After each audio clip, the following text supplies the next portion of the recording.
Bonjour à toutes et à tous, bienvenue et ravi de vous retrouver pour ce nouveau numéro de LH & Co, l'émission 100% Limoges Handball. L'actu de la semaine pour le LH, c'est le dernier match de la saison à domicile, ce samedi face à Dunkerque.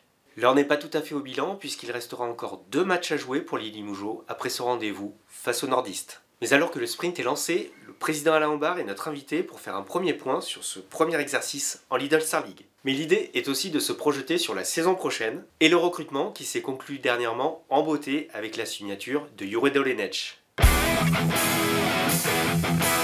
Bonjour Alain, merci d'être avec nous pour ce numéro de LH & Co. La saison n'est pas finie, il reste encore 3 matchs, dont le dernier à domicile ce samedi face à Dunkerque. Qu'attendez-vous justement de cette fin de saison ? Qu'on se prépare à bien débuter la prochaine, puisque le maintien est mathématiquement assuré. On peut encore espérer accrocher une 6e place, qui serait éventuellement qualificative pour une Coupe d'Europe. Ce n'était pas du tout l'objectif de la fin de saison, c'est pas non plus spécialement un objectif maintenant.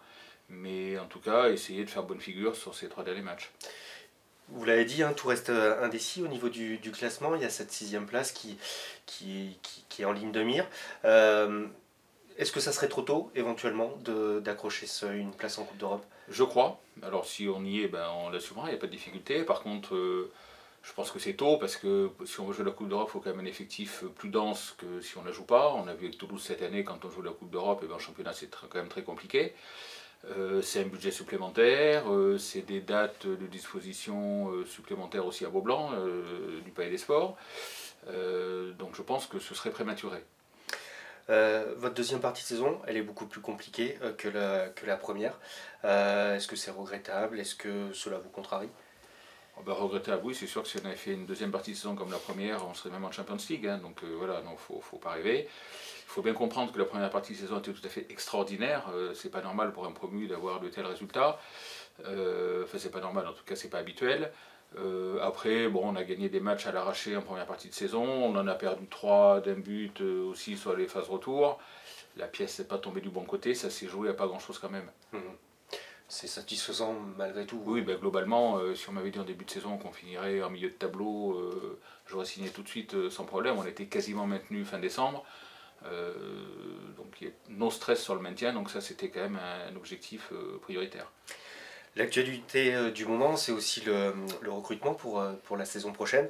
Vous venez de frapper fort en faisant signer de l'arrière droit slovène Jure Dolenec. Comment vous avez réussi à attirer un tel joueur ? Notre ami Dragan Gajic y est pour quelque chose, on peut le dire. Forcément, Dragan connaît très bien Jure Dolenec, ils jouent en équipe nationale ensemble depuis très longtemps. Donc déjà, il avait commencé à l'approcher au championnat du monde en Égypte, sachant que Jure avait encore un an de contrat à Barcelone, donc rien n'était fait, est-ce qu'il allait partir, rester, bon. Après, indépendamment de ça, Limoges, c'est un club qui attire quand même. On est connu maintenant sur la planète handball. Tout le monde suit nos résultats, la croissance du club, la dynamique, le public, le fait de faire des matchs à Beaublanc. Je crois que ça attire. Mais je pense que sans la présence de Dragan Gajic, ça aurait été plus difficile d'attirer un joueur comme Dolenec, c'est sûr.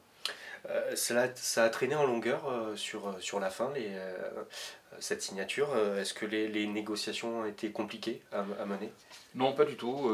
Jure a pris sa décision assez rapidement. La seule difficulté, c'est qu'il avait encore un an de contrat avec Barcelone. Il fallait que Barcelone signe sa lettre de sortie, bien évidemment, avant de signer concrètement le contrat avec ce joueur. Et Barcelone, c'est le club omnisport, il y a aussi le foot là-dedans, donc vous comprenez bien que les problématiques de lettre de sortie d'un joueur de handball, c'est pas forcément la priorité du club, surtout qu'ils étaient en train de se qualifier pour le Final Four en plus au niveau handball.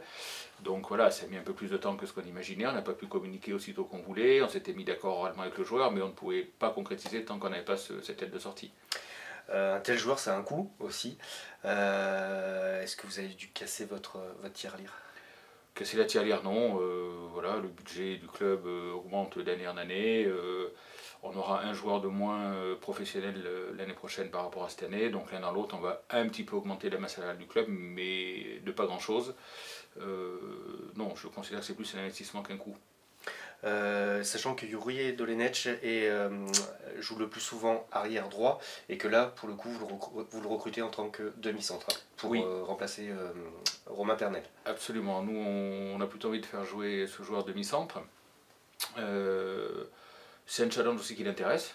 C'est un poste qu'il connaît. Il a joué par le passé demi-centre aussi ponctuellement, mais il l'a joué avec Montpellier.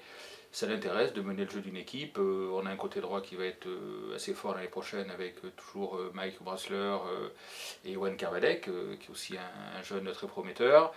Sur le poste de demi-centre, entre Yoav Lombourzo et Yuredo Enet, je pense qu'on va être bien équipé. Oui.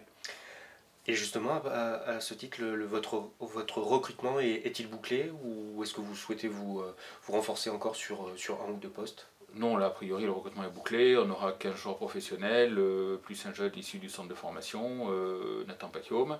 Ça fait un effectif de 16 joueurs, ça nous paraît tout à fait complet. Maintenant, bon, il ne faut rien s'interdire. Si, par extraordinaire, une opportunité se crée d'avoir un joueur qui apporte un plus à l'équipe, pourquoi pas s'interdire, mais ce n'est pas du tout à l'ordre du jour à l'heure où je vous parle.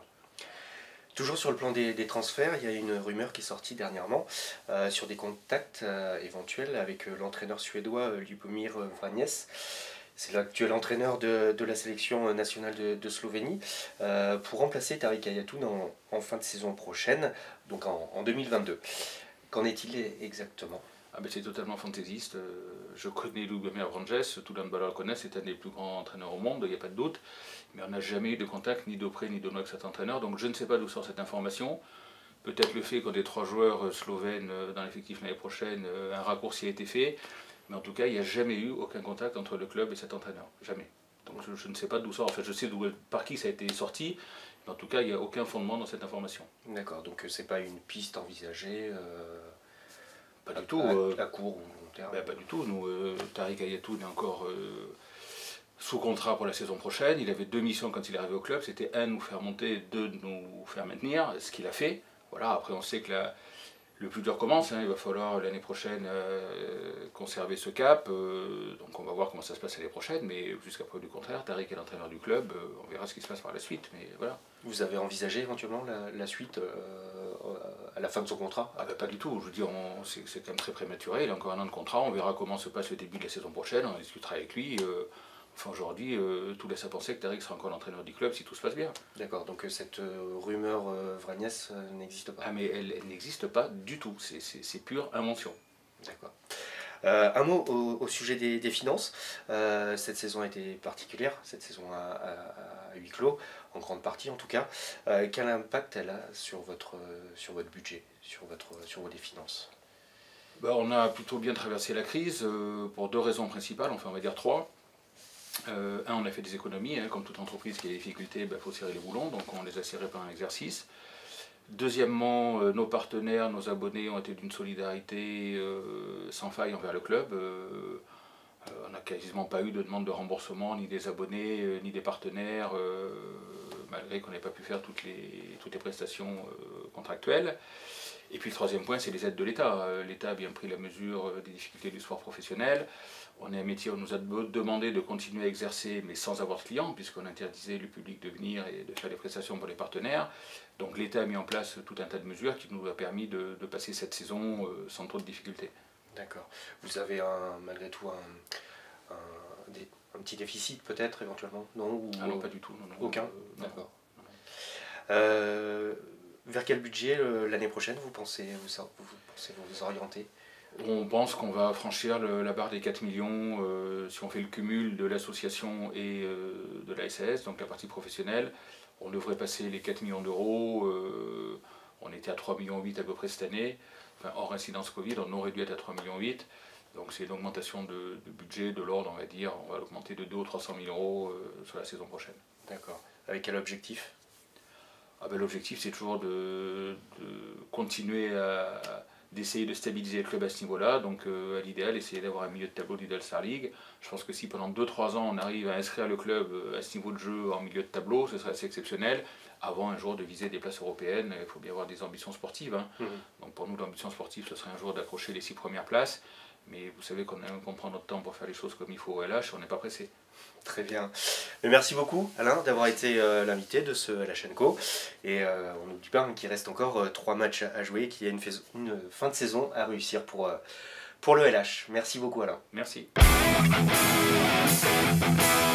À Aix et à Istres, Limoges va disputer la semaine prochaine ses 2 dernières rencontres de la saison. Mais avant cela, Limoges reçoit Dunkerque ce samedi à 18 h à Beaublanc pour son ultime rendez-vous de la saison à domicile. Comme face à Montpellier, 800 spectateurs maximum auront le droit d'assister à cette rencontre. Pour le LH, l'objectif sera de terminer en beauté devant son public, mais aussi de prendre sa revanche après le match aller perdu dans le Nord 32-28. Menés de 10 buts à la pause, les Limougeaux avaient raté leur première période. Les joueurs de Tariq Ayatoun devront prendre en main les choses dès le départ face à une équipe de Dunkerque qui pointe au 10e rang. Et ils devront aussi veiller à ne pas mettre en feu le gardien dunkerquois Samir Bellassène, auteur de 9 parades en moyenne par match.